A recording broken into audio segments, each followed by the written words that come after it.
অন্তর্বর্তী সরকার, সেই অন্তর্বর্তী সরকারের অগ্রগতি আসলে কেমন নতুন বাংলাদেশের রাষ্ট্র ব্যবস্থা সংস্কারের, নির্বাচন আয়োজনে অনেকগুলো বিষয় নিয়ে, এগুলি সার্বিকভাবে বাংলাদেশের মানুষও আসলে কত স্বস্তিতে আছে, অনেকগুলো বিষয় নিয়ে কথা বলার জন্য আমাদের সাথে রয়েছেন বিশিষ্ট সাংবাদিক, ইংরেজি দৈনিক নিউ এজের সম্পাদক জনাব নুরুল কবির। জনাব নুরুল কবির, আপনাকে আমাদের অনুষ্ঠানে স্বাগত জানাই।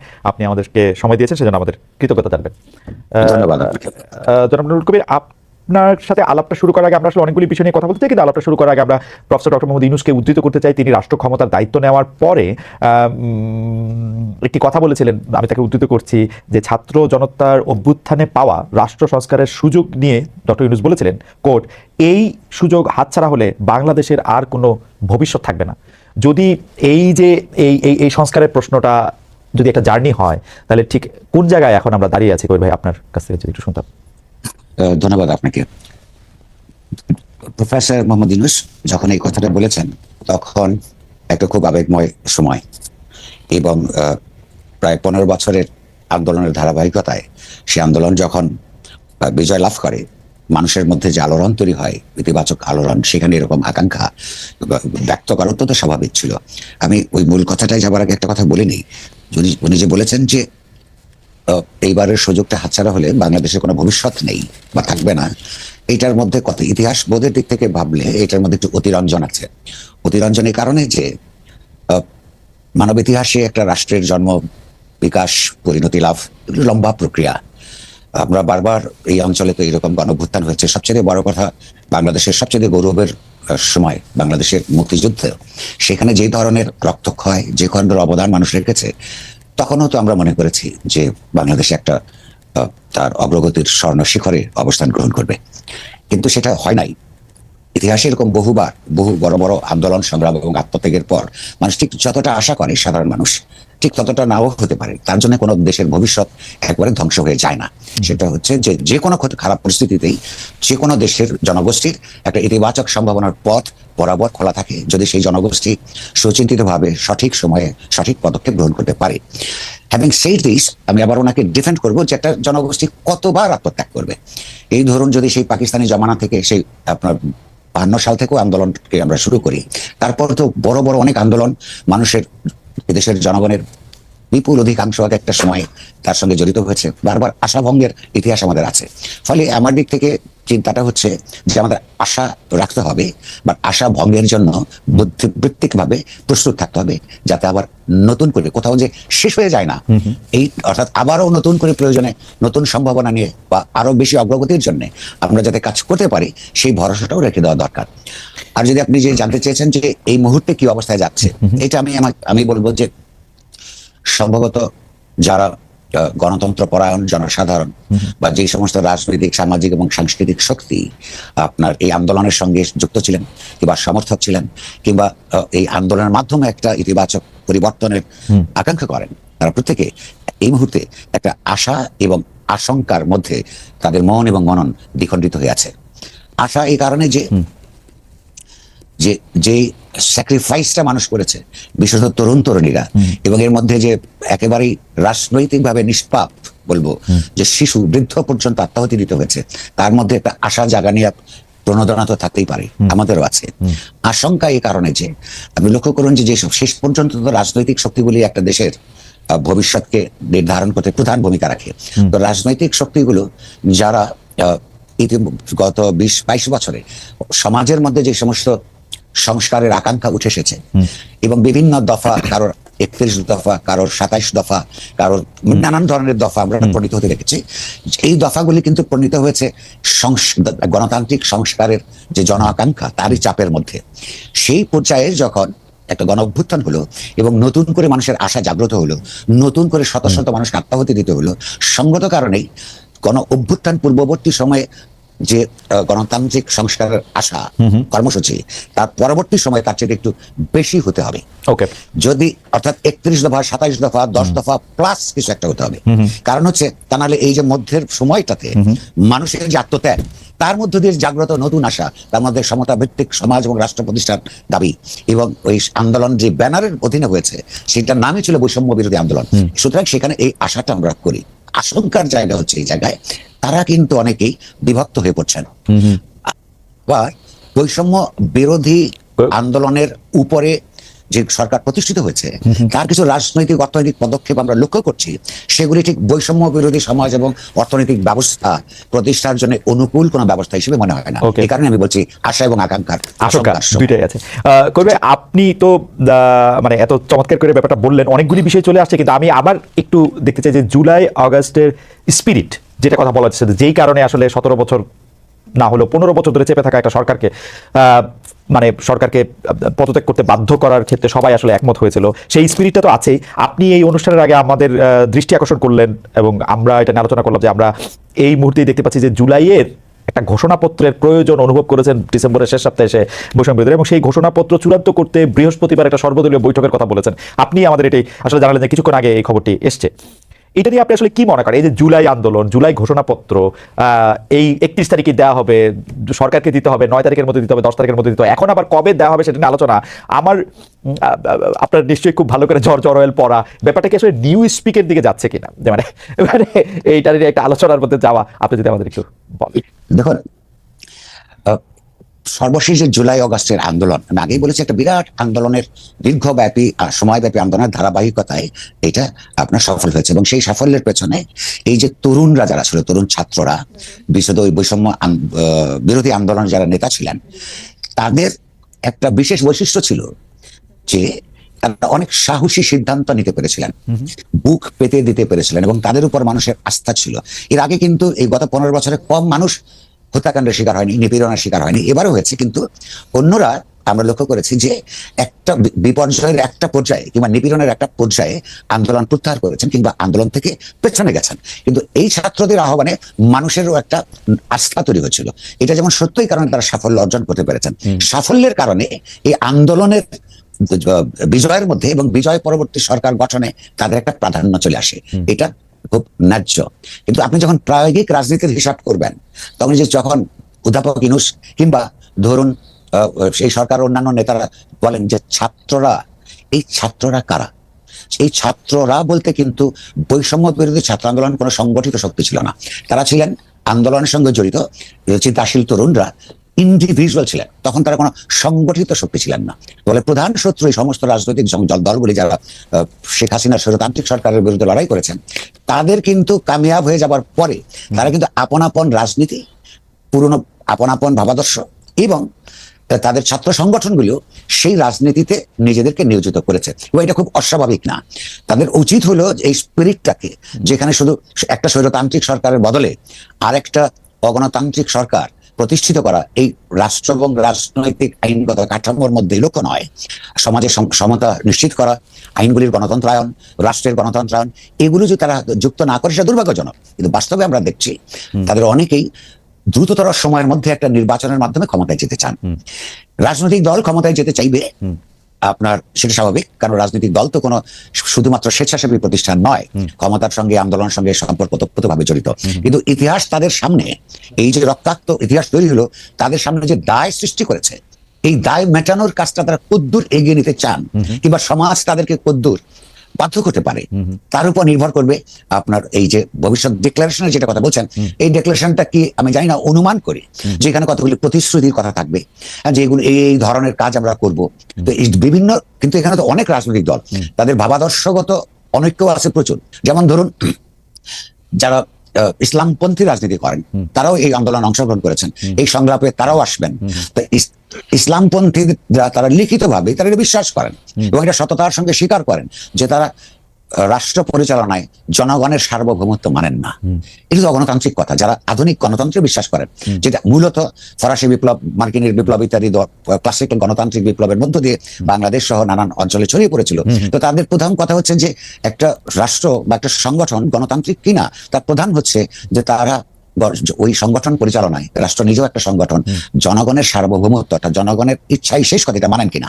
তাহলে এইরকম বিপ্লবী ধর্মী নানান সংগঠনের সঙ্গে সংলাপ হবে, তারা কদ্দূর কি এগ্রি করবেন কিংবা তারা এটাকে এগিয়ে নেবার ক্ষেত্রে নীতিগত কৌশল কি অবলম্বন করবেন, এটা আমরা এখনো জানি না।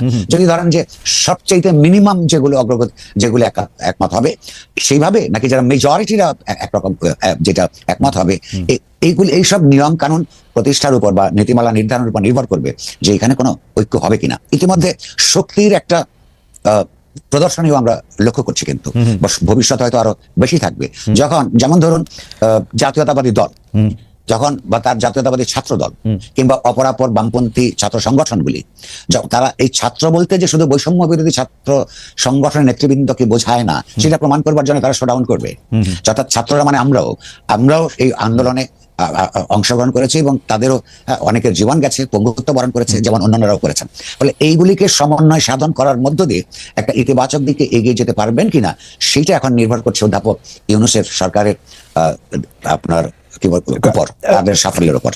কবির ভাই, আমাদের হচ্ছে যে আপনি আসবেন বলে আমাদের কাছে অনেকগুলি প্রশ্ন আছে, আমরা একটু ছোট ছোট করে প্রশ্নগুলি করে আপনি যদি একটু ছোট করে বলেন, কারণ আপনার কথা শুনতে ইচ্ছা করে, কিন্তু আমাদের দর্শকরা বলছে যে অনেক ক্ষেত্রেই তারা আসলে একটু যদি ছোট ছোট করে আপনি বলতেন তাহলে তাদের জন্য একটু বুঝতে একটু সুবিধা হতো। আচ্ছা কবির ভাই, আপনি ডক্টর ইউনূসের সাক্ষাৎকার নিয়েছেন। আমি আমার ফেসবুক স্ট্যাটাসেও এই কথা বলেছি যে আপনার উপস্থাপনা আমার কাছে, আমাদের সকলের কাছে অসাধারণ মনে হয়েছে, শিক্ষণীয় মনে হয়েছে। পুরোটা প্রশ্ন করার ধরন এবং সাক্ষাৎকারের মাধ্যমে আপনি যেভাবে জবাবদিহিটা নিতে চেয়েছেন একজন সরকার প্রধানের, আমার মনে হয় না এরকম আর আমরা খুব বেশি দেখেছি কিনা। ডক্টর ইউনূস আগেও অনেকজনকে ইন্টারভিউ দিয়েছেন, আমাকেও দিয়েছেন, তিনি তখন সরকার প্রধান ছিলেন না অবশ্য, কিন্তু যারা সরকার প্রধান হওয়ার পরও তারা ইন্টারভিউ নিয়েছেন, সেখানে আপনি আপনার সাক্ষাৎকারের মধ্যে আমরা অনেক দিক নির্দেশিকা পেয়েছি। যাই হোক, এইটার মধ্যে আমার সোশ্যাল মিডিয়ার স্ট্যাটাসের কথা যেহেতু বললাম, সেটা এটাও একটু বলি যে আমি ওই সাক্ষাৎকারে যতটা বিনয় পেয়েছি ততটা উত্তর আসলে পাই নাই। যতটা আমার কাছে ভালো লাগছে একজন সরকার প্রধান একজন সাংবাদিককে, মানে যত বড় সাংবাদিক আপনি হন, দিনের শেষে আপনি একজন সাংবাদিককে পাশাপাশি বসে এইভাবে উত্তর দিচ্ছেন, সেইটাও আমরা আসলে খুব বেশি দেখি নাই, অন্তত আমার মনে পড়ে না করবে।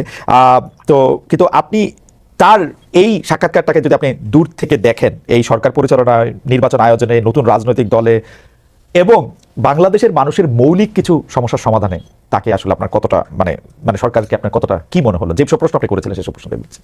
এটা দুটো পার্ট। প্রথমে ইন্টারভিউটা ভালো হয়েছে বলেছেন, আপনার হলো দয়ালু এই মন্তব্যের জন্য ধন্যবাদ। আমি যেমন জাস্ট পেশাগত কাজ করেছি, কিন্তু আমি এখানে অধ্যাপক ইউনূস সাহেবকেও অনেক ধন্যবাদ দিব, কারণ তিনি তো এই জটিল এবং প্রশ্নগুলির উত্তর দিয়েছেন। আমরা এর আগে 15 বছর থেকে একজন প্রধানমন্ত্রীকে দেখেছি, ওনাকে তো কোনো কনফ্রন্টেশনাল প্রশ্ন করলে রেগে যেতেন, তো অধ্যাপক ইউনূস রেগে যাননি। ফলে এই ইন্টারভিউটা যদি আপনাদের পছন্দ হয়ে থাকে, সেটার জন্য তারও কৃতিত্ব কম নয়। এখন হচ্ছে কন্টেন্টের প্রশ্ন নিয়ে যদি আমাকে বলতে বলেন, আমি তার সততাকে, সদুত্তরকে অবশ্যই সারা জীবন প্রশংসা করব, কিন্তু উনি একজন সরকার প্রধান হিসেবে যে একটা ক্রান্তিকালের সরকার, তার কাছে মানুষের যে প্রত্যাশা, সেই দিক থেকে যদি আমি বিবেচনা করি, তাহলে আমাকে কিছু আশঙ্কার কথা বলতেই হবে। কারণ সেখানে আমি নিজেও দু একবার ওনাকে বলবার চেষ্টা করেছি যে সরকারকে, যেমন ধরুন আমরা কিছু কিছু অন্যায়কারীকে যারা মানুষ দেখছে তাদেরকে গ্রেফতার হতে দেখছি না। রাষ্ট্রের সরকারের ওই চোখ নাই নাকি, যেন দেখার ক্ষমতা না। আচ্ছা, এখন যেই সরকারের চোখ অস্বচ্ছ, সেই অস্বচ্ছ চোখ দিয়ে তো আপনার এই সরকার যেই ভূমিকার জন্য মনোনীত হয়েছেন, সেই সরকারের স্বচ্ছতা অপরাপর যে কোনো সরকারের চাইতে বেশি থাকতে হবে। কারণ হচ্ছে উনি খালি রুটিন কাজ হিসেবে প্রতিদিনের যে দায়িত্ব সেটাই পালন করবেন না, ইতিহাসের একটা ক্রান্তির লগ্নে যেহেতু ইতিহাসকে একটা মৌলিক পরিবর্তনের দিকে এগিয়ে নিয়ে যাবার দায়িত্বে নিয়োজিত, তাকে অন্যদের চাইতে 10 গজ 40 গজ দূরে ইতিহাসটাও দেখতে হবে। কি পদক্ষেপ এখন গ্রহণ করলে, এই সরকার গ্রহণ করলে আগামী 5 বছর 10 বছরের মধ্যে একটা স্বৈরতান্ত্রিক ব্যবস্থা ফিরে আসতে পারবে না, সেটাও কিন্তু তার কল্পনার মধ্যে, তার চিন্তার মধ্যে, মননের মধ্যে দেখতে হবে। সে যদি দেখতে না পান, তাহলে কিন্তু তার কাছে যে আকাঙ্ক্ষা, এমনকি তিনি নিজে যেটা বিশ্বাস করেন বাংলাদেশটা যেমন হওয়া দরকার, সেইটাও কিন্তু বাস্তবায়ন হবে না। সেইটা একটা দুঃখের ব্যাপার হবে। ওই তখন আমি যেটা বলেছি, প্রকাশ্যে এখনো বলছি, এই সরকারের মধ্যে সুশীলতার সমস্যা আছে। কখনো কখনো রাষ্ট্র চালাতে গেলে অন্যায়কারীদের বিরুদ্ধে কঠোর হতে হয়, সেই কঠোরতার আপনার একটা দিকে তাদের কোনো পদক্ষেপ দেখছি না, তাতে কিন্তু মানুষের ক্ষতি হচ্ছে, অধিকাংশ মানুষের ক্ষতি হচ্ছে। এইটা যদি তারা উপলব্ধি করেন এবং স্বচ্ছতা আনানোর জন্য নিজেরা চিন্তাশীল হন, দৃষ্টির, রাজনৈতিক দৃষ্টির, অর্থনৈতিক দৃষ্টির, সবচেয়ে বড় কথা বাংলাদেশের অতীত ইতিহাসের দিকে তাকিয়ে বাংলাদেশের স্বাধীনতা যুদ্ধের যে মৌল চেতনা, একটা সমতা ভিত্তিক সমাজ, অর্থনীতি, সমাজে ন্যায় প্রতিষ্ঠা, মানুষের নাগরিক মর্যাদা প্রতিষ্ঠা, এগুলোর কথা মনে রেখে সেই স্বাধীনতা সংগ্রামের ধারাবাহিকতায় সেইগুলো প্রস্তাব বাস্তবায়নের জন্যই এই দেশে বারবার সংগ্রাম হচ্ছে। তার মধ্যে সর্বশেষ সংগ্রাম কিন্তু তারই অংশ। ফলে অতীত এবং ভবিষ্যৎ দুইটা কল্পনা করে তাদের কাজ করতে হবে। তা না হলে অনেকের আশঙ্কা যে এবারও তেমন কোনো উন্নততর ব্যবস্থায় আমরা যেতে পারছি না, সেটা প্রমাণিত হবে। সেটা তাদের জন্য ভালো নয়, দেশের জন্য তো নয়। কবির ভাই, আমি অর্থনীতিতে যেতে হবে খুব দ্রুত, তারপরে আমি একটু পলিটিক্স নিয়ে একটু আপনার কাছ থেকে একটু জানতে চাইবো যে অনেকেই বলতেছেন যে, যেমন আপনিও বললেন যে আসলে তো জুলাই আগস্টে তো একটা স্বৈরতান্ত্রিক ব্যবস্থা থেকে বা আরেকটা স্বৈরতান্ত্রিক ব্যবস্থার কাছে ক্ষমতা হস্তান্তর হয়ে যাবে, এটা আসলে আমাদের এরকম চিন্তা জুলাই আগস্টে আমাদের ছিল না। আমাদের চিন্তার মধ্যে যে এটা ছিল না, কিন্তু আমাদের কি এই পরীক্ষাটা নেওয়া উচিত যে আসলে আমাদের বেশিরভাগ জনগণ কি চায়, কেমন গণতন্ত্র চায়? এখন এখন ঘটনা হতেছে, আমাদের বেশিরভাগ জনগণ যদি একটা ভালো ভোটের মাধ্যমে, সেটা যেরকম সরকারই হোক, ইসলামিক সরকার হোক, বিএনপি সরকার হোক, আওয়ামী লীগ সরকারকে আমি আর সিনে দেখি না, তারা তো আসুক, তাহলে সেইটার ক্ষেত্রে তাকে ফেসিলিটেট করাই এই সরকারের কি উদ্দেশ্য হওয়া উচিত, নাকি সরকার, মানে এটা কি মনে হয়, মানে এটা একটা জনপ্রিয় একটা তর্কে পরিণত হয়েছে যে আগে নির্বাচন, আগে সংস্কার, এরা এসে কিছু করে যাবে কিনা? আপনার টেকটা কি কই ভাই এটা নিয়ে? আমার মনে হয় দুইটা একটা সমান্তরাল ভাবেই চলতে পারে। আর তার আগের প্রশ্নটা যদি আমি একটু অ্যাড্রেস করতে চাই খুব অল্প সময়ে, জনগণ কিন্তু কি চায় সেটা হয়তো রেফারেন্ডাম হয় না আপনি বলতে পারেন, কিন্তু জনগণের যে ভাষা আর যারা যে তাত্ত্বিক ভাবে কথা বলেন বা এমনকি আপনি আমিও যে ভাষায় কথা বলি, তাদের আকাঙ্ক্ষা কিন্তু একই ভাষায় অভিব্যক্ত হবে না। কিন্তু আমাদের কিছু অনুমান, ইতিহাসের অভিজ্ঞতায় আমরা কিন্তু অনুমানের ভিত্তিতেই কতগুলি আপনার অভিজ্ঞতা এবং অনুমানের ভিত্তিতে কতগুলো কনক্লুশনে যেতে পারি। ধরুন, যখন একটা মোটামুটি ভাবে নির্বাচন হতো, তখন আমরা দেখতাম যে 5 বছর পরে আরেকটা সরকার পতন হয়ে যায় নির্বাচনের মাধ্যমে। দেখেছি আমরা, এই দেশেই দেখেছি। আচ্ছা, এটা কেন হয়? তার মানে হচ্ছে হয় যে সরকারের কাজে মানুষ সন্তুষ্ট থাকে না। তো সরকার কি ধরনের কাজে সন্তুষ্ট থাকে না, সরকারগুলো কি ধরনের কাজ করে, প্রথম কথা হলো জনগণকে সরকার পাত্তা দেয় না, এখানে জবাবদিহিতার ব্যবস্থা নাই। অর্থাৎ একটা দেশে গণতন্ত্র আছে কিনা একটা পুরনো কথা যদিও, কিন্তু অনেক পুরনো কথাই নতুন ভাবে আসে এবং নিরন্তর বলে যেতে হবে। সেটা হচ্ছে যে গণতন্ত্রের সরকার কিনা, গণতান্ত্রিক সরকার কিনা, তার দেখার অনেক মানদণ্ডের মধ্যে একটা হচ্ছে সেই সরকারটি জনগণকে ভয় পায় কিনা। জনগণকে যদি সরকার ভয় না পায়, বুঝতে হবে সেখানে গণতন্ত্র অনুপস্থিত।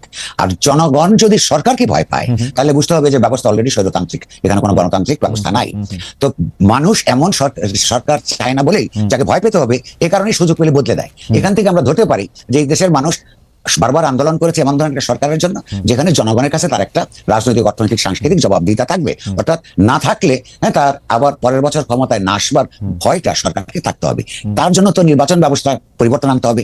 আর আপনি কি বিশ্বাস করেন? আমি করি না এমন কোন রাজনৈতিক দল যে নিজে গণতান্ত্রিক নয়, যার নিজেদের নেতৃত্ব গণতান্ত্রিক নির্বাচনের মধ্য দিয়ে আপনার বিকশিত হয় না বা প্রতিষ্ঠিত হয় না, সেই দল কিংবা একটা পরিবারের মধ্যে যে একজন যদি নেতা থাকেন, নারী হোক পুরুষ হন, তিনি যদি পরিবারের সদস্যদের সঙ্গে মৌলিক সিদ্ধান্তগুলি আলাপ আলোচনা করে না নেন, তার মতো লোক দিয়ে একটা গণতান্ত্রিক ভাবে সংসার চালানো কিংবা একটা রাষ্ট্র চালানো সম্ভব কিনা? তাহলে যেই সংস্কারের কথা আজকে উঠছে, গণতান্ত্রিক সংস্কার, তার মধ্যে ওই প্যাকেজের মধ্যে রাজনৈতিক দলগুলোকেও তার নেতৃত্ব নির্বাচনের ক্ষেত্রে, আপনার নির্বাচনের ক্ষেত্রে বাধ্যবাধকতা, আইনগত বাধ্যবাধকতা তৈরি হতে হবে। কিংবা এককেন্দ্রিক ক্ষমতা, যেমন ধরুন আমি এই জায়গাটাই বুঝতে যেতেছিলাম যে আমাদের জনগণ কি ওইটা চায়? আমাদের জনগণ যদি ওইটা চাইতো, তাহলে তো যে মোটামুটি ভালো নির্বাচনের কথা আপনি যেটা বলতেছেন, সেই ক্ষেত্রে মোটামুটি ভালো দল তো এখানে রয়েছে বাংলাদেশে, ওদেরকে তো আমাদের জনগণ ভোট দেয় নাই। জনগণ ভোট দেয় নাই। আপনি পরিবার বলেন, অগণতান্ত্রিক ভাবে নির্বাচিত মাধ্যমে যেই সব দলগুলি ছিল ওদেরকেই ভোট দিছে। আমরা তো আমাদের এমপিদের কাছে ওয়েস্টমিনিস্টার আমরা বলি, কিন্তু আমাদের জনগণটা কি তাই চায়? আমরা তো একটা এমপি চাই, আমার মেয়েকে 10,000 টাকা দিবে বিয়ের সময়, আমার ছেলেকে 5,000 টাকা দিবে এটার সময়, গরু জব করে খাওয়াবে 150। তো আমার চাওয়াটা তো আপনি যদি এখন ঠিক করে দেন কবির ভাই, তাহলে তো আমি একটা আদর্শ হয়তো পাবো, কিন্তু এইটাকে আমাদের জনগণ চাইতেছে কিনা সেটা আমার একটু বুঝতে। আমার মনে হয় চাইছে বলেই যখন পায় না, তখন সে তার নগদ সুবিধাটা দেখে।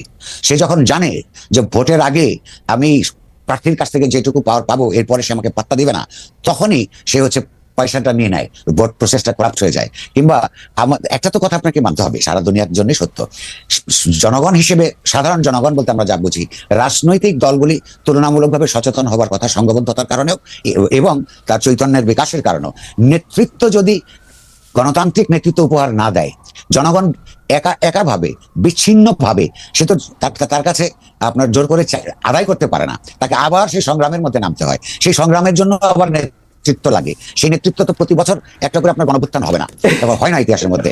তো এখন প্রশ্ন হচ্ছে যে নেতৃত্বকে তো নিজের সচেতনতা বোধ, দেশপ্রেম ইত্যাদি থেকে কিছু সিদ্ধান্ত নিতে হবে যেটা জনগণ মুগ্ধ হবে। সেই দায়টা তো তারা এড়াতে পারে না। তারা রাষ্ট্র ক্ষমতা ব্যবহার করে বৃত্ত এবং বৈভব গড়ে তুলবেন, আর অন্যদিকে বলবেন জনগণ তো আমাদের কাছে এটা চায় নাই। কিন্তু জনগণকে তো পৃথিবীর অপরাপর দেশের উদাহরণ থেকে নিয়ে তাকে এগিয়ে যাওয়ার ক্ষেত্রে, তাকে এম্পাওয়ার করার ক্ষেত্রে তো রাজনৈতিক দলগুলির ভূমিকা থাকতে হবে। কবির ভাই, আমি আপনার অনুমতিটা আমাদের, মানে আমরা মিরপুরের ইলেকশনের কথা বলি, 1991 সালে সে মিরপুরের নির্বাচন হলো, আমরা 13টা বাম সংগঠন মিলে বা 9টা বাম সংগঠন মিলে, এখন ভুলে গেছি, একটা প্রার্থী দেওয়া হলো, আমরা সবার কাছে গেলাম, সবাই আমাদেরকে বললো ভোট দিব, কারণ আমরা সকল ভালো ছাত্র ভালো ছেলের দল। কিন্তু আমরা দেখা গেল যে নির্বাচনে সেখানে দাঁড়াইছিলেন জনাব হারুন মোল্লা, ডক্টর কামাল হোসেন নৌকা থেকে, হারুন মোল্লা বিএনপি থেকে, আমরা বাম গণতান্ত্রিক জোটের হয়ে গিয়ে হাতুড়ি মার্কা, সেখানে গিয়ে আমরা এটা ভোট চাইলাম। আমরা আমাদের কেন্দ্রে ঠিক 43টা ভোট পাইছিলাম কবির ভাই, যদিও সবাই আমাদেরকে কথা দিয়েছিলেন আমাদের বাবা চাচারাই আমাদেরকে ভোট দিবেন, যেই 43 জন আমরা এটা করতাম সেই 43টা ভোটই আমরা পাইছিলাম। এবং তারা সবাই কিন্তু বলছিলেন যে আমাদের প্রার্থী ভালো, ডক্টর কামাল হোসেনের কোনো আশা নাই, হারুন মোল্লারে তো আমরা চিনি না, কিন্তু দিয়ে নাই কিন্তু একজনও ভোট। আচ্ছা, 43 ভোট অনেক ভোট পেয়েছেন না, আমরা 43 জনই করতাম পুরো সংগঠন, 43 জনই, একটা ভোট আমরা আনতে পারি নাই অন্য মানুষ থেকে। আচ্ছা, তার মানে হচ্ছে একটা ভোট আনতে পারি না। এটার অর্থ আমরা নানান ভাবে দেখতে পারি, অথবা দুভাবে তো দেখতে পারি।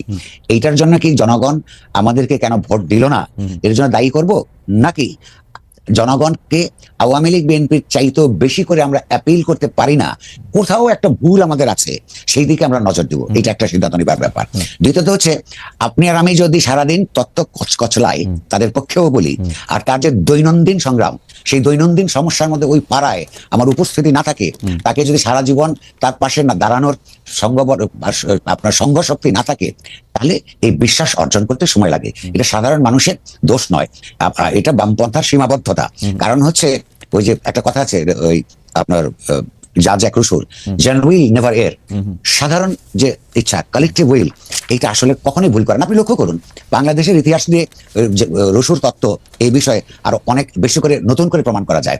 আমাদের ইতিহাসের বাক বলিতে জনগণ তার এই যে হয়তো অক্ষর চেতনা ছাড়া রাজনৈতিক চেতনায় সমৃদ্ধ থেকে যে সিদ্ধান্তগুলি গ্রহণ করেছে, ঠিক তার অন্যটা হলে কি হতো দেখবেন যে রাইট সিদ্ধান্তই নাই, সেখানে আমরা যেখানে পৌঁছাতে পারি না, আমাদের ভাষাটাও তো এখনো ঠিক নাই। আমি যেহেতু বামপন্থার একটা আনরিপেন্টেন্ট লেফটিস্ট, কিন্তু এই যে আমি যে মুৎসুদ্দি শব্দ বুঝতে আমার নিজের বহু বছর লাগছে। না, দ্যাটস সো ট্রু। মানে আসলে এখানের মধ্যে আমাদের না, সেটা ভাষাটা বদলাতে হবে, সে ভাষা বদলাতে হবে, থাকতে হবে, পাশে থাকতে হবে। এটা একদমই খুবই গুরুত্বপূর্ণ কথা বলেছেন। করবে আমরা আসছি পরে, মানে এই যে অর্থনৈতিক নানা প্রশ্নে, কিন্তু আমরা দর্শকদের কাছে একটা প্রশ্ন করেছিলাম যে বাংলাদেশের সাংবাদিকতায় বর্তমান অন্তর্বর্তী সরকারের কোনো হস্তক্ষেপ নেই, প্রধান উপদেষ্টা প্রেস সচিব জনাব মোহাম্মদ শফিকুল আলমের এমন অবস্থান বা এমন বক্তব্য সঠিক বলে মনে করেন কিনা? শতকরা 62% মনে করছেন সঠিক, শতকরা 38% মনে করছেন সঠিক না, 99,000 দর্শক ভোট দিয়েছেন। করবে এটা নিয়ে কি আপনি একটু মন্তব্য করবেন? আপনি মানে আপনি একটু বলবেন যে আমরা 99,000 দর্শকের ভোট আছে এখানে। জি, 99,000 মানুষ মানে তো অনেক মানুষ, অনেক। একদিনের কম সময়ে এটা ওপেন ছিল, এখন বোধহয় আরেকটু বেড়েছে। জি জি ভাই। আচ্ছা আচ্ছা, আমার এই প্রশ্নের উত্তর দেওয়ার জন্য আসলে বাংলাদেশে সম্ভবত সবচেয়ে ভুল ব্যক্তি আমি। কেন আমি বলছি আপনাকে, এই 5ই অগাস্টের পরে প্রচুর বিদেশি সাংবাদিক এসছে, আমাকে জিজ্ঞাসা করেছে এই আগে তুমি কেমন ফিল করতে, এখন কেমন তুমি ফিল করো। আমি বেশ কয়েকজন এডিটরের কাছে তাদেরকে গোপনে নাম ঠিকানা দিয়ে পাঠিয়েছি। কেন? যে সাংবাদিকতার মধ্যে উপরে বিরুদ্ধে গণতন্ত্র পরায়ণ সাংবাদিকতার, জনস্বার্থ পরায়ণ সাংবাদিকতার উপর সারা পৃথিবীতে বিভিন্ন মাত্রায় বিভিন্ন ধরনের চাপ থাকে। এইটা এই পেশার একটা আনুষঙ্গিক ব্যাপার, আমরা যেটাকে বলি যে প্রফেশনাল হ্যাজার্ড, কোলাটারাল ড্যামেজ, এটা থাকেই। প্রশ্নটা হলো, সেই চাপের কাছে যদি আপনি নতি স্বীকার করেন, হ্যাঁ, এবং সেই চাপটা চলে গেলে যদি আপনি আবার স্বাধীনভাবে কাজ করতে পারেন, এইরকম অভিজ্ঞতা যাদের, তারা এই প্রশ্নের সঠিক উত্তর দিতে পারবে। আমার জন্য এক সমান। কেন? আমার উপর যতদিন আমি সম্পাদক ছিলাম হয়েছি, প্রত্যেকটা সরকার প্রত্যক্ষ এবং পরোক্ষভাবে আমার উপর চাপ এসছে, আমার সহকর্মীদের সততা এবং সাহসিকতার কারণে, নিজের কমিটমেন্টের কারণে, ওইটা আমি মানি নাই। আমি মাঝখানে একটা কথা বলতে চাই। আমি বাংলাদেশে এসে আপনার ইন্টারভিউ করেছিলাম, আপনাকে আমি প্রশ্ন করেছিলাম যে আওয়ামী লীগের আমল তখন, যে আপনাকে মানতে হয় না, বাকি সবার কেন মানতে হয়? আপনি আমাকে অনুযায়ী হিসেবে একটা সাজেশন দিয়েছিলেন যে আপনি আপনার খাতা কলম ঠিক রাখেন, আপনি যেটা করতে চান সেটা আপনি করতে পারবেন। আমাদের সাংবাদিকদের যদি খাতা কলম ঠিক না থাকে, না আমি আসছি। এখন প্রশ্নটা হচ্ছে না, আমি একটু বলি শেষ করবো। এখন সুতরাং আমার আগেও চাপ বোধ করেছি, আবার সেটা গ্রাহ্য করি নাই, এখনো যে করি না তা না। নানান ধরনের বহুদিন ধরে যে একটা ভয়ের সংস্কৃতি সমাজের মধ্যে সক্রিয় থাকে, তাহলে এমনকি আপনার সাবকনসিয়াসলি আপনার সহকর্মীদের মধ্যেও থাকবে, হ্যাঁ, সেইটা। কিন্তু সেটাকে নিয়মিত যোগাযোগের মাধ্যমে তাদেরকে সাহস দেওয়া ক্যাপ্টেনের দায়িত্ব। যেমন ধরুন, এই সাম্প্রতিককালে কিছু আচরণ আমরা লক্ষ্য করছি একটু অবাক হয়েই, যার বৈষম্য বিরোধী ছাত্র আন্দোলনের একজন নেতা, যার কতগুলি প্রকাশ আচরণের জন্য সমাজে কিছুটা সমালোচনার মুখোমুখি হয়েছেন, তিনি কলম ভেঙে দেওয়ার হুমকি দিচ্ছেন। কিসের বিরুদ্ধে? যদি ফ্যাসিবাদের বিরুদ্ধে বা ফ্যাসিবাদী শক্তির পক্ষে কেউ লেখে, আবার কলম ভেঙে দিবেন। এই কথাটাও কিন্তু একটু ফ্যাসিবাদী শোনায়। দ্বিতীয়ত হচ্ছে, ফ্যাসিবাদ বলতে শুধু আওয়ামী লীগকেই বোঝায় না। ফ্যাসিবাদ একটা রাজনৈতিক ভাবাদর্শ বাংলাদেশের বহু সংগঠনের মধ্যে, বহু প্রতিষ্ঠানের মধ্যে, বহু রাজনৈতিক সংগঠনের দলের মধ্যেও ফ্যাসিবাদী প্রবণতা আছে। অনেকগুলি জিনিস মিলালে ফ্যাসিবাদী একটা তত্ত্ব গড়ে ওঠে, ফ্রেমওয়ার্ক গড়ে ওঠে। সেই ফ্রেমওয়ার্কের মধ্যেই আমরা বসবাস করছি। তো এইরকম মধ্যে কোনটার বিরুদ্ধে বললে বা কোনটার পক্ষে বললে কার কলম ভেঙে দিবেন, এইরকম উক্তির মধ্যে তো সত্যি কেউ যদি অভিযোগ করেন যে আমরা আবারও একটা ভয়ের সংস্কৃতির মধ্যে পড়ছি, সেটা যেমন বলা যাবে না, অসত্য বলা যাবে না। শুধু আমরা বলতে পারবো যে এই তরুণদের প্রতি মানুষের, গণতন্ত্রপরণ মানুষের এক ধরনের মমত্ব আছে, তারা মমত্বটা যাতে নষ্ট না করেন। রাইট। আসলে আমাদের সবারই মমত্ব আছে, তারা আমাদের মানে বেশিরভাগই, মানে এটা বলতে এখন দাঁড়িয়ে কেমন লাগে, তারপরও বলি যে তারা আমাদের সন্তানদের বয়সী, মানে আমার মনে হয় না যে ভেঙে ভেঙে। তো এইটার জন্য আমাদের, এবং তারা অনেক বেশি আমাদের পথ দেখিয়েছেন। এবং আপনি যে বিষয়টা বলেছেন যে এই যে কলম ভেঙে দেওয়া, এই দায়িত্ব যে তারা কেন নিচ্ছেন তাদের ঘাড়ে, মানে এটা আমরা বুঝতে পারতেছি না। যাই হোক, করবে আমি একটু অর্থনৈতিক প্রসঙ্গে আসি, যে সরকার অনেক ধরনের পণ্যে ভ্যাট বাড়িয়েছে, এতে নিশ্চিত মানুষের ব্যয় বৃদ্ধি পাবে, কিন্তু এই সরকার কেমন মানে এত মিল যে রাজনৈতিক সরকারগুলির মতোই কেমন বলছে যে এতে তেমন কোনো অসুবিধা হবে না, বাজারে প্রভাব পড়বে না, অন্তর্বর্তী সরকার থেকেও রাজনৈতিক বক্তব্য সেই স্টাইল। এবং এটা কারা বলছেন দেখেন, আপনিও নিশ্চয়ই খুব স্নেহই করেন, আমার খুবই প্রিয় আমার অগ্রজ শফিক ভাই বলছেন এতে বাজারে খুব প্রভাব পড়বে না, এবং এটা উনি সংবাদ ব্রিফিংয়ে সরকারের এই মানে কথা তিনি জানাচ্ছেন। আমাদের খাদ্য উপদেষ্টা আলিমা মজুমদার ক্যাবিনেট সেক্রেটারি ছিলেন, এত আমাদের অনুষ্ঠানেও এসেছিলেন, তিনিও বলছেন যে এতে তেমন কোনো অসুবিধা হবে না। এটা কিরকম করবে আমি তো আসলে বুঝি না, আসলেই কি অসুবিধা হবে না? মানে উনাদের তো ঠিক মিথ্যা বলছেন এরকম মনে হয় না, মানে কি করব, মানে কি বুঝবো আসলে? এটা দুই ভাবে বুঝবার আছে। এক নম্বর হচ্ছে ক্ষমতা খুব খারাপ জিনিস, এটা একটা ইভিল নেসেসিটি। একটা আধুনিক রাষ্ট্র ব্যবস্থায় রাষ্ট্র নিজে একটা ক্ষমতার উৎস। হ্যাঁ, ওইখানে কাছাকাছি যে যায় তাকে দৃষ্টি অস্বচ্ছ হতে থাকে, এটা ক্ষমতার একটা অন্তর্গত লক্ষণ। সে কারণে ক্ষমতাকে সবসময় জবাবদিহিতার মধ্যে রাখা এটা একটা গণতান্ত্রিক কর্তব্য থাকে। দ্বিতীয়ত হচ্ছে এই যে উদাহরণটা আপনি দিলেন, এটা কি কি বিষয়ের সঙ্গে অসঙ্গতি করেন আপনাকে বলি। প্রথমত হচ্ছে বৈষম্য বিরোধী ছাত্র আন্দোলনের নেতৃত্বে যে এত বড় অভূতপূর্ব একটা অনিন্দ সুন্দর ছাত্র গণঅভ্যুত্থান ঘটে গেল, তার যদি স্পিরিট হয়ে থাকে সমতা ভিত্তিক বৈষম্যহীন সমাজ ব্যবস্থা প্রতিষ্ঠা করা, তার সঙ্গে শতকরা 100% আপনার বিপরীত একটা সিদ্ধান্ত। ভ্যাট বসানো মানেই এটা ইনডাইরেক্ট ট্যাক্স, অর্থাৎ ওই যেই ভিখিরি রোদের মধ্যে রোদে পুড়ে বৃষ্টিতে ভিজে ভিক্ষা করে তাকে এটা দিতে হবে। আমরা বুঝি যে সরকার একটা অর্থ সংকটের মধ্যে পড়েছেন, অর্থাৎ ব্যাংকগুলিকে খালি করে গেছে আওয়ামী লীগ সরকার, 2,00,000 কোটি টাকা পাচার করে গেছে। এই সমস্যাগুলি আমরা বুঝি, কিন্তু সমস্যার সমাধানের পথ হিসেবে তারা দেশের গরিব মানুষকে আপনার টার্গেট করেছেন। এটা স্পিরিটের বিরোধী। তারা অর্থনীতিবিদ হিসেবে জানেন না এটার বিকল্প কি কি আছে। তারা বিত্তবানদের উপর ট্যাক্স বাড়িয়ে দিন, এখানে এত বৈষম্য ইতিমধ্যেই তৈরি হয়ে আছে।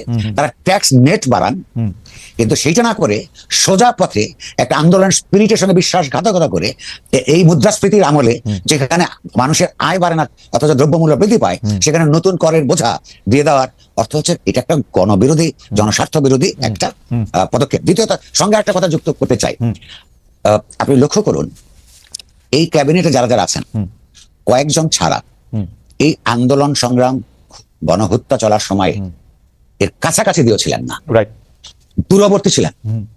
অনেকে আছেন ওই মৃত্যু ভয়ে, যেহেতু এরকম ঘটনা ঘটেছে যে ছাদের উপরে বারান্দায় পর্যন্ত যান নাই, ফলে তারা এই স্পিরিটটা হৃদয় এবং মগজ দিয়ে এটা উপলব্ধি করতে পারেন নাই বলে আমার মনে হচ্ছে। দ্বিতীয়ত হচ্ছে যে তাদের আরেকটা সুবিধা আছে, তাদের তো আর রাজনৈতিক দলগুলোর মতন করে সামনে সেটা যবেই হোক নির্বাচন মোকাবেলা করতে হবে না, ফলে এইখানেও তার তো তেমন কোনো অসুবিধা দেখেন না। আমি বলবো যে এই সিদ্ধান্ত পুনর্বিবেচনা করা হোক এবং কর আদায়ের বিত্তবানদের কাছ থেকে বৃহত্তর পরিসরে কর আদায়ের ব্যবস্থা করা হোক, ট্যাক্স নেট বৃদ্ধি করা হোক, কিন্তু এই গণবিরোধী সিদ্ধান্ত প্রত্যাহার করা হোক। আমরা একটু সাংবাদিকতার প্রশ্নে একটু আসবো দুই একটা। এর মধ্যে জনাব মতিউর রহমান চৌধুরী মানবজমিনের সম্পাদক, তার উপস্থাপিত অনুষ্ঠানেও আপনি গত 2-1 সপ্তাহের মতো আপনি গিয়েছেন, তার সাথে আপনি কথা বলেছেন, সেগুলো আমরা দেখেছি। কিন্তু আমরা আসলে জনাব মতিউর রহমান চৌধুরীর একটা বক্তব্য, মানে আমি যেটা দেখেছি সেটা আমি একটু কোট করতে চাই, যে তিনি বলছেন যে এই উপদেষ্টাদের মধ্যে কি সবাই ভালো মানুষ? সবাই তো নিশ্চয়ই ভালো মানুষ না, কিন্তু তাদের বিরুদ্ধে কোনো একটা স্টোরি আমরা পত্রপত্রিকায় দেখি না কেন, আমরা আসলে কোথায় এটার মধ্যে ভয় পাচ্ছি। এবং পাশাপাশি তিনি এইটাও বলছেন যে আগে প্রশ্ন করার কারণে মানে আসলে তার কথা এটা এরকম সরাসরি কোট না করে আমরা বলতেছি যে আমরা আসলে সাংবাদিকদের মধ্যে এটা দেখছি যে আগে যে কোনো প্রশ্ন করার কারণে জামাত শিবির ট্যাগ পাইতে হয়েছে। আমি আমার কথাই কইতে পারি যে আওয়ামী লীগ সরকার, আমি যে জামাত শিবিরের লোক এবং জনাব তারেক রহমান যে আমাকে টাকা দিয়ে ডয়েচে ভেলেতে রেখেছেন, এটি তারা বিভিন্নভাবে প্রমাণ করেছেন। এখনো প্রশ্ন করলেও এখন আওয়ামী লীগের বা ফেসিবাদের ট্যাগ, দোসর, এগুলি ট্যাগ দেওয়া হয়। আপনি এটা কেমন? আমি খুবই ইন্টারেস্টিং, আপনি একটা মানে আমার স্ত্রীও বলতেছিলেন যে এটা একটা খুবই অবাক ব্যাপার যে কবির ভাইকেও এটা বলা হইতেছে যে আপনি জামায়াতে ইসলামীর আমিরের একটা মন্তব্যের ব্যাপার আপনি এটাকে বেয়াদবি বলেছিলেন যে আর্মি এবং ওরাই খালি দেশপ্রেমিক। তো এইটাকে কিভাবে দেখেন, মানে একটা ক্যান্সেল, একটা ট্যাগিং, মানে হাউ ইজ দ্যাট? এটা হচ্ছে কি, এইটা নির্ভর করে একটা সমাজ কি ধরনের সংস্কৃতির মধ্য দিয়ে যায়, বিকশিত হয় তার উপর। বাংলাদেশে কখনই একটা গণতান্ত্রিক সমাজের দিকে এগোতে পারে নাই। বাংলাদেশ একই সঙ্গে আপনি লক্ষ্য করুন, এমনকি দক্ষিণ এশিয়ার অপরাপর রাজধানী শহরগুলির সঙ্গে যদি তুলনা করেন, বাংলাদেশের রাজধানী শহরে আপনি কি বাসের মধ্যে বই পড়তে দেখেন, ট্রেনের মধ্যে বই পড়তে দেখেন? দক্ষিণ এশিয়ার বহু জায়গায় এই চর্চাটা শুরু হয়েছে, অন্যান্য জায়গায় তো আছেই। এখানে একটা নন রিডিং সোসাইটি, এবং নন রিডিং থাকলে নন থিঙ্কিং সোসাইটি হয়। ফলে ধরেন আপনি গত একজনকে যে একটা ট্যাগিং করে দিলেন, সমাজ যদি আপনার সম্পর্কে, আপনি যদি পাবলিক লাইফে থাকেন, যদি সজাগ থাকতো, তাহলে আপনার গত 20 বছর বা 30 বছর কি করেছেন আপনার লেখা পড়ে, আপনার কথা শুনে বুঝতো। এইখানে সেই সংস্কৃতিটা তৈরি হয় নাই। হচ্ছে আওয়ামী লীগের সমর্থন না করলে সে বিএনপি বা জামাত, জামাতের সমর্থন না করলে সে বাকশালী। এইরকম একটা রাজনৈতিক সংস্কৃতির মধ্য দিয়ে যখন একটা সমাজ সামনে যাবার চেষ্টা করে, তখন এগুলি হবে। সেখানে যারা সত্যিকার অর্থে সমাজের ইতিবাচক পরিবর্তনের, রাষ্ট্রের গণতন্ত্রায়নের জন্য কাজ করবে, তাদেরকে একটু বেহায়ার মতন এসব গালিগালাজ শুনেই নিজেদের কাজটা করতে হবে। তবে একটা কথা মনে রাখেন, যখনই আপনাকে কেউ গালি দিবে না, তখন আপনাকে মনে রাখতে হবে আপনি কোনো কার্যকর কোনো কাজ করছেন না। আচ্ছা করবে একটু সমাজে শত্রু মিত্র, আমি লাস্ট কথা বলতে চাই, সমাজের মধ্যে গণতান্ত্রিক শক্তি এবং অগণতান্ত্রিক শক্তি থাকবে। সমাজের মধ্যে শাসক, শাসিত, শোষক, নিপীড়িত মানুষ থাকবে। এবং আপনি যদি শোষণ নিপীড়নের বিরুদ্ধে, অগণতন্ত্রের বিরুদ্ধে, অন্যায়ের বিরুদ্ধে কাজ করেন নিরন্তর, আপনি অন্যদের গালি খাবেন না। এই গালিটা হজম করতে শিখতে হবে। আর আপনি যদি হজম করতে না পারেন, এই কাজ ছেড়ে দেওয়া ভালো।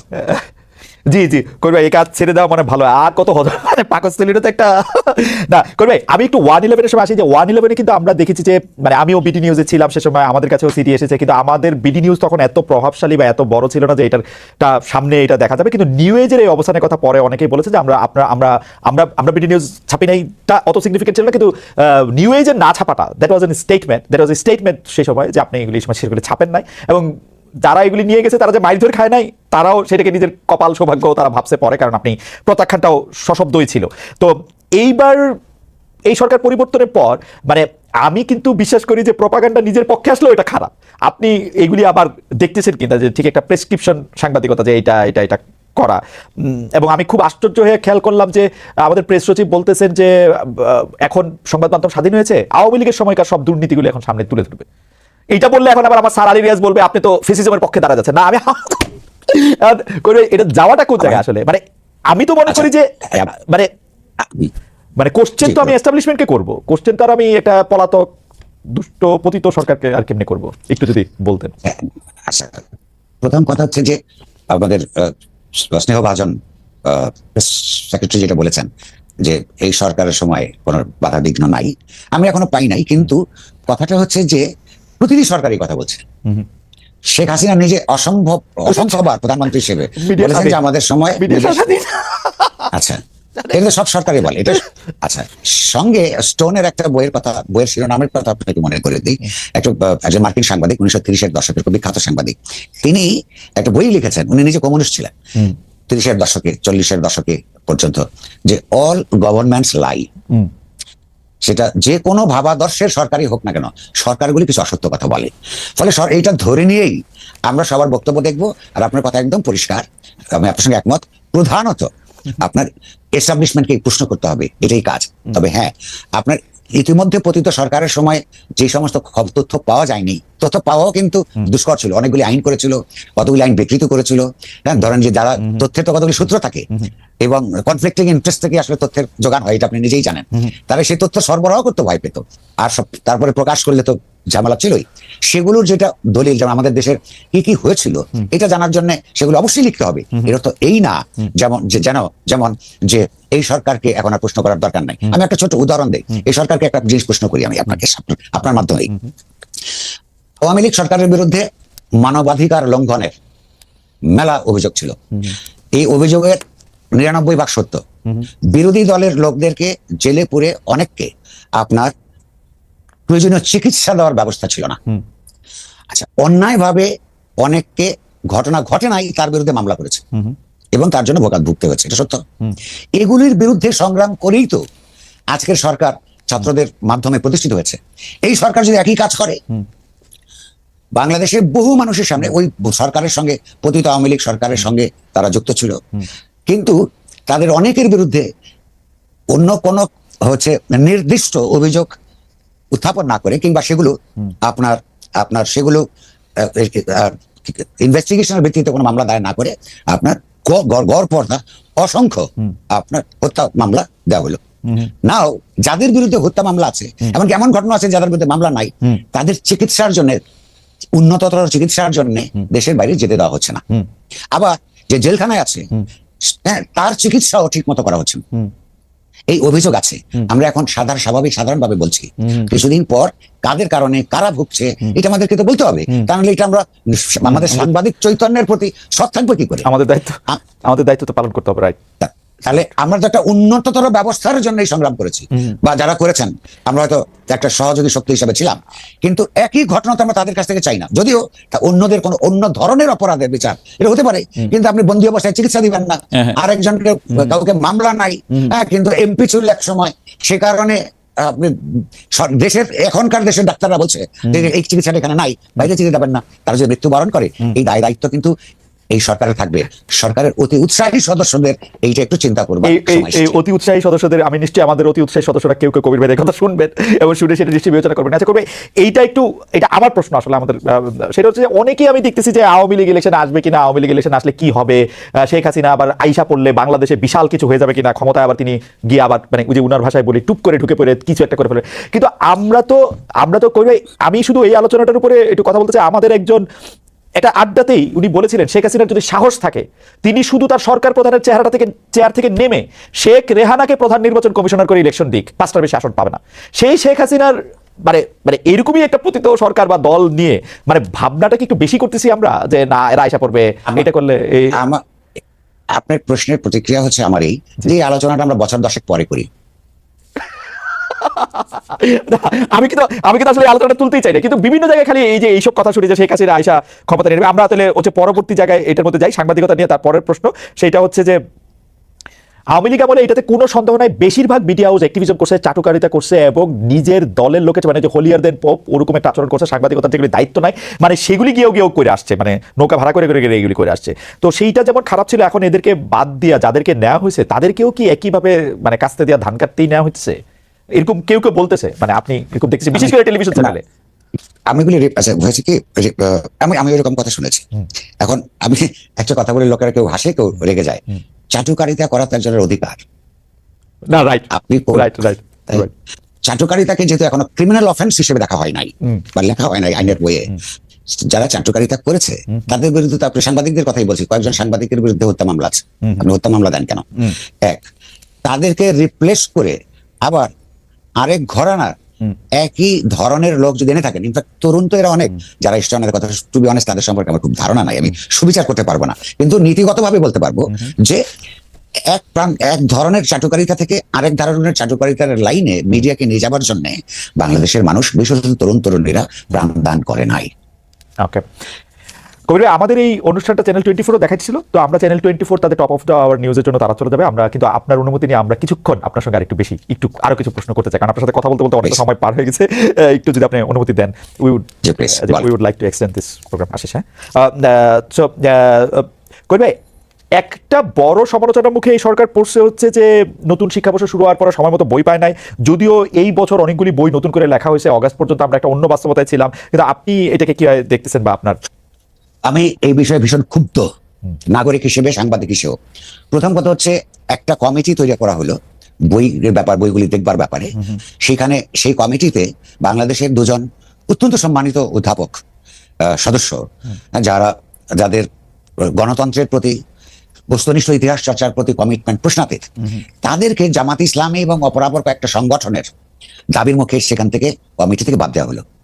আচ্ছা, এই সরকারের উত্থানের মধ্য দিয়ে আমরা একটা জিনিস লক্ষ্য করছি, বিশেষত শিক্ষাঙ্গনগুলোতে এবং শিক্ষার পাঠ্যক্রম নির্ধারণ করবার ক্ষেত্রে যে নীতিমালা আপনার নীতিমালা কার্যকর করা হচ্ছে, সেখানে এক ধরনের ডানপন্থার প্রভাব আমরা লক্ষ্য করি।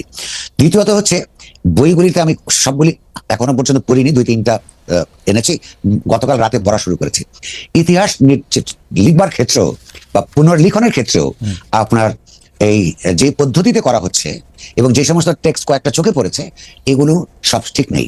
একটা জিনিস হচ্ছে, আমি একটা অনেকের গালি খাওয়ার ব্যবস্থা করছি নিজের বিরুদ্ধে, কিন্তু আমি জানি আমাকে এটা বলতে হবে। যেমন ধরুন, বাংলাদেশের যে স্বায়ত্তশাসন এবং স্বাধীনতার সংগ্রাম, এটা দীর্ঘ। আচ্ছা, এটা শুধুমাত্র পাকিস্তানের জমানার না, বাংলাদেশে পূর্ব বাংলার কৃষকের রাজনৈতিক অর্থনৈতিক মুক্তির প্রশ্নটা ফজলুল হক এনেছেন প্রথম, সবচেয়ে বড় করে। অন্যরা এনেছেন যেগুলো কিন্তু জনপ্রিয় মুখ হিসেবে, তাদের বিরাট ভূমিকা ছিল। সারওয়ারদের বিতর্কিত ভূমিকা ছিল, কিন্তু কিছু কিছু ক্ষেত্রে ইতিবাচক ভূমিকা পালন করেছেন। মৌলানা ভাসানী আজীবন আপনার মানুষের জন্য গণতন্ত্রের লড়াই করেছেন। এগুলো সব সত্য এবং তাদেরকে তাদের ডিউ মর্যাদা দিতে হবে। কিন্তু শেখ মুজিবুর রহমান বাংলাদেশের ইতিহাসের সর্বশেষ পর্যায়ে স্তরে, স্বাধীনতা সংগ্রাম পর্যন্ত, স্বাধীনতা যুদ্ধে লিপ্ত হওয়ার আগ পর্যন্ত, তার একটা ওই সময়ের কারণে হলেও একটা অনন্য ভূমিকা ছিল।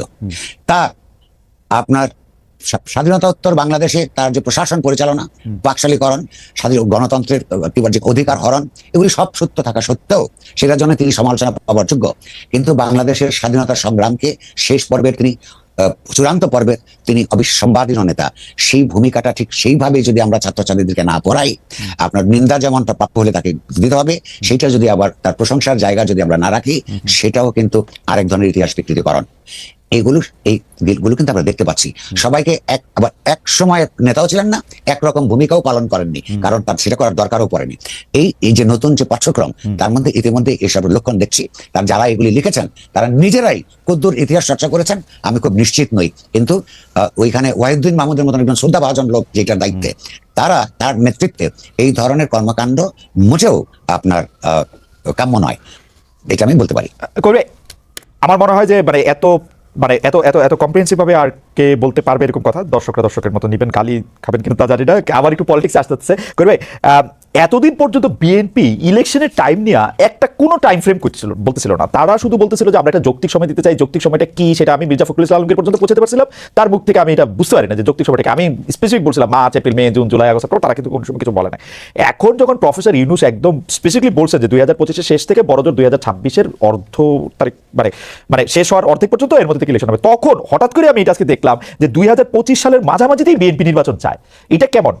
এবং এই জুন জুলাই মাসে বাংলাদেশে কোনো সময় ইলেকশন হয় না, এটা প্র্যাকটিক্যাল না। সামনে রমজান আছে, বর্ষা আসবে, এইটা কি চাপ রাখার জন্য না? মানে আপনার কাছে এটা কি মনে হচ্ছে? এটা সংশ্লিষ্ট সকল পক্ষের কাছে এটা পরিষ্কার। সেটা হচ্ছে যে এই প্রশ্নটা আমি করেছিলাম অধ্যাপক ইউনূসকে, যে ওনারা এটা বলছে, আপনার কি ধারণা? বলছে চাপ রাখছে। আমি যে চাপ যে রাখছে, তো সেইটা আপনারা তো বুঝে ফেলেছেন। বলে হ্যাঁ, আমরা তো বুঝি। এটা হলো একটা দিক। আমার মনে হয় চাপ রাখার জন্যই করছে, বাট সম্ভবত সাম্প্রতিককালে এটার জন্য একটা নতুন ফ্যাক্টর তৈরি হয়েছে। সেটা হচ্ছে আপনার ছাত্রদের বলতে, যে ছাত্ররা যারা পার্টি করছেন, তাদের দিক থেকে তাদের আচার আচরণের একটা প্রতিক্রিয়াও এটা হতে পারে। কারণ হচ্ছে যে ওই যে আমি আগে বলছি যে কালেকটিভ কনসিয়াসনেস মানুষের, ওরা ভুল করে না। ছাত্ররা যে আগে সংস্কার পরে নির্বাচন, এরকম একটা, আবার এটা আগে নির্বাচন পরে সংস্কার, এরকম একটা জায়গার মধ্যে যে চলে যাচ্ছে সাংঘর্ষিক, এইটার উভয় পক্ষের কিন্তু ক্ষমতায় যাবার বা ক্ষমতার কাছাকাছি যাবার একটা প্রণোদনা থেকে হচ্ছে, যতটা না আপনার এটার মধ্যে আন্তরিকতা বা কমিটমেন্টের ব্যাপার আছে। ছাত্রদের সময় দরকার, কারণ তারা সবেমাত্র পার্টি ঘোষণা করবে, ম্যানিফেস্টো লেখা হয় নাই, কর্মসূচি কি বলা হয় নাই, ডিক্লারেশনে কি লিখেছেন আমরা জানি না। তো তাদের পার্টি করতে হবে, পার্টি সম্প্রসারিত হতে হবে, পয়সা জোগাড় করতে হবে, ক্যান্ডিডেট সেট করতে হবে, তারপর নির্বাচন করতে হবে একটা বড় প্রতিষ্ঠিত দলের সঙ্গে। তাদের সময় দরকার। ফলে এইটার মধ্যে অঙ্গীকার যেমন আছে, অবশ্যই অঙ্গীকার আছে তাদের সংস্কারের প্রতি, কিন্তু রাজনৈতিক ভেদ বুদ্ধিও আছে। এই ট্র্যাপের মধ্যে মানে বিএনপি বোধহয় পা দিতে চায় না, সে কারণে আরো বেশি করে চাপ দিচ্ছে। এখন যেহেতু একদম মানে আমরা শেষ পর্যায়ে আসতেছি, আমার একটু আপনাকে মানে ব্যক্তি আপনাকে মিশায়ও আমার একটু প্রশ্ন করতে হচ্ছে যে আমরা এটা এরকম খুব শুনছিলাম যে আপনাকে আসলে উপদেষ্টা হওয়ার জন্য এটা বলা হয়েছিল, আপনি সেটাতে যান নাই, কারণ হচ্ছে যে আপনি সাংবাদিকই থাকতে চাইছেন। তো এই ব্যাপারটা নিয়ে যদি আপনি একটু বলেন, এবং আপনি যেটা ছাত্র নেতাদের যে দল, এটা বলতেও লজ্জা লাগে করবে যে মানে আসলে একটা কিংস পার্টি, মানে এটা কিরকম, মানে এই কি একটা কিংস পার্টি করে তাদের একটু বেশি দিন সময় থাকা যেতে হবে, এই সময়টার মধ্যে তারা দল গুঠাবে, ইশতেহার করবে, সারা দেশে করবে, এইটা কিরকম লাগতেছে? তাদের কাছে তো উপায় ছিলই যে তারা তো একটা বিপ্লবী সরকার গঠন কইরা বলতেই পারতো 8 আগস্ট যে আমরা সংবিধানের মধ্যে মানি না, আমরা আমাদের সরকার আমরা জিতছি, আমরা এখন 5 বছর ক্ষমতা থাকবো। এটা অসুবিধা কি ছিল? মানে তারা এরকম একটা নিয়মতান্ত্রিক এরকম একটা কাঠামোর মধ্যে তারা ঢুকলো কেন? মানে যেটা ফরদ মজা সাহেবরা প্রথম থেকেই মানে এটা দরকারটা কি ছিল? যেটা আমি ঠিক ওরাই উত্তর দিতে পারবে, তবে আমাকে ছোট্ট করে অনুমান করে বলি, এটা তাদের একটু আফটার থট। প্রথমে যারা আন্দোলন সংগ্রাম করেন তারা তো তখন এটা চান নাই, পরে তারা, আমার খবর অনুযায়ী, আমি এটার নাম এখনো বলবো না, কিছু বিভ্রান্ত দার্শনিক রাজনৈতিক ভাবে বিভ্রান্ত, যাদের কোনো প্রায়োগিক রাজনৈতিক আপনার হলো অভিজ্ঞতা নাই, বুঝবারও চেষ্টা করেননি, এমন কিছু লোকের পাল্লায় পড়ে তারা কিছু কাজ করছেন। আমি শুধু তাদেরকে বিনীতভাবে অনুরোধ করব, ইতিহাসে তার সম্মানটা অনেক বড়, সেই সম্মানটা কোনো বিভ্রান্ত চিন্তা দ্বারা আপনার প্রভাবিত হয়ে যাতে তারা নষ্ট না করেন। এটা আমাদের শুধু তাদের ক্ষতি হবে না, ইতিহাসের ক্ষতি হবে। আর আমার ব্যক্তিগত ব্যাপারটা খুব ছোট করে বলি, এটা অন্যদেরও কাজে লাগতে পারে। আমাকে ঠিক যে পরিষ্কারভাবে আপনার কি বলে যে আমন্ত্রণ জানানো হয়েছিল না, এটা সত্য নয়, তবে আমাকে ইঙ্গিত দেওয়া হয়েছে, এটাকে বলে অঙ্কুরেই আপনি সেটা ইঙ্গিত যাতে প্রস্তাবের জায়গায় না চায় সেটা আমি ব্যবস্থা করেছি। সেটার কারণটা খুব সোজা।